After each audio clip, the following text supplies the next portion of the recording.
দর্শক মণ্ডলী, এটা হচ্ছে আমার চতুর্থ ধাপ, ইউডিএল এগ্রো প্রজেক্টের চতুর্থ ধাপ।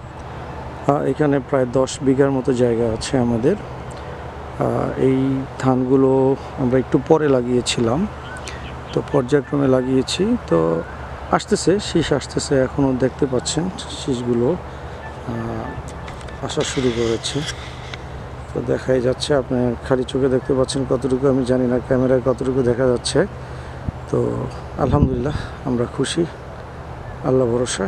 এখন বাতাসে ধানের কোনো ক্ষতি না হলেই হলো।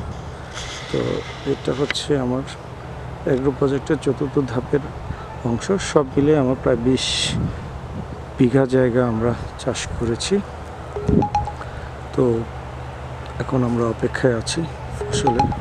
আর এটা ছিল আমার সর্বশেষ ধান, যার জন্য এই জায়গার ধানগুলো এখন আমাদের আসেনি, তো আসা শুরু করেছে, শীষ আসা শুরু করেছে।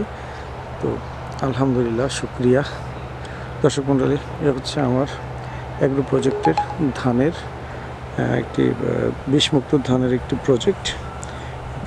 আপনারা অবশ্যই আমাকে সহযোগিতা করবেন, লাইক কমেন্ট শেয়ার করবেন। আর আমি যেন ভবিষ্যতে আরও ভালো অর্থনৈতিক প্রবৃদ্ধিতে সহযোগিতা করতে পারি, আমরা যেন অবদান রাখতে পারি, দেশের অর্থনীতিতে অবদান রাখতে পারি, খাদ্যের ঘাটতিতে অবদান রাখতে পারি। এবং খাদ্যের ঘাটতি অবদান রাখা অনেক বড় একটি ব্যাপার। তো আমরা সেই চেষ্টাই করে যাচ্ছি। ইউনিভার্সাল এগ্রো প্রজেক্ট অবশ্যই বরাবরের মতো এবারও চেষ্টা করে যাচ্ছে।